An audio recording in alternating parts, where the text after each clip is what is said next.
Today, let's take a look at 3 essential blending modes in Krita: multiply, overlay, and screen.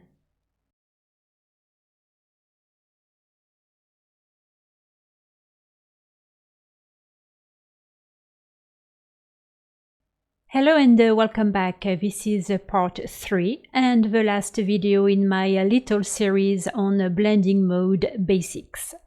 If you want to dive deeper into this topic, make sure to grab my free PDF guide. I've put the link right down in the description box. Oh, and don't worry, there's no catch. You don't have to subscribe to my website or sign up for an email list to get it. Just scroll down to find the one with a dragon on the cover. Scroll a little further down the page and you'll find the download instructions. Finally, be sure to check out this video. It's a little old but still relevant. It covers what you see in the guide, but with demonstrations. Alright, let's get started. The multiply blend mode is perfect for creating shadows because it darkens everything beneath the layer, especially in the midtones. Let me show you how I added shadows to my cartoon. So here you can see I have a group with all the colors and each layer has a color. I created a layer on the very top and I set the blending mode to multiply.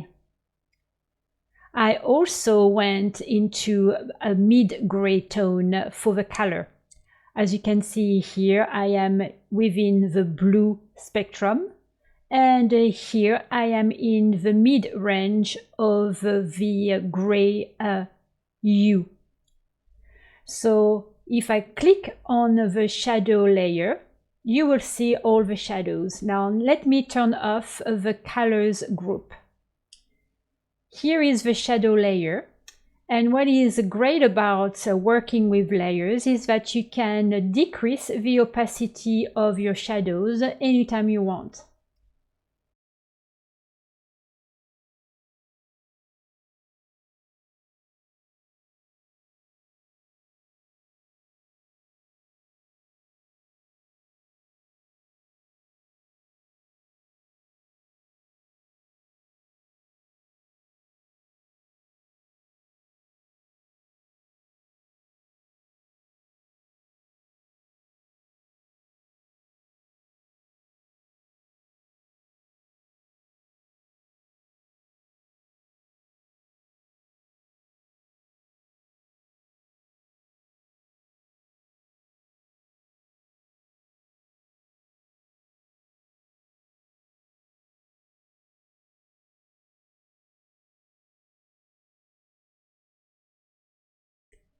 The overlay blending mode is a great way to make your highlight stand out. It works by boosting both the shadows and highlights, which adds a significant contrast to your image. As you can see, I've created the highlight layer on top of the shadows layer. I set its blending mode to overlay. But this time, however, I didn't use a mid-gray tone. Instead, I used a pink color. Because most of the colors in my image are in the red spectrum.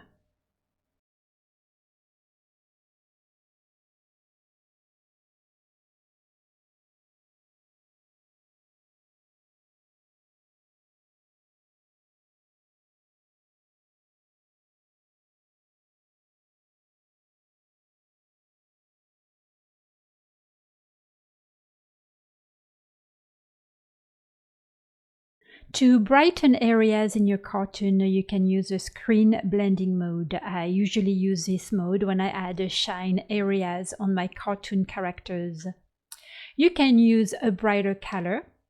I'll still use the same pink color I use for my highlights, but this time I'll slide the cursor further down around here.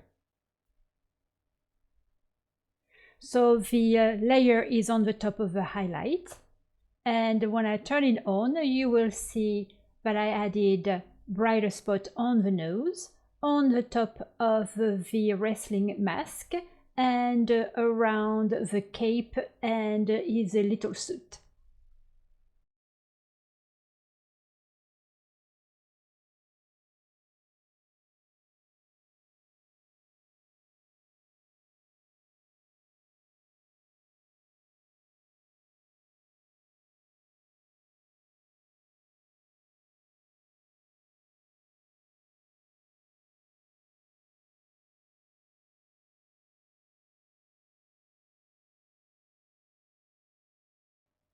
Since you're working with layers, you can always go back and refine your work. As you can see, I've gone back and refined my highlights here.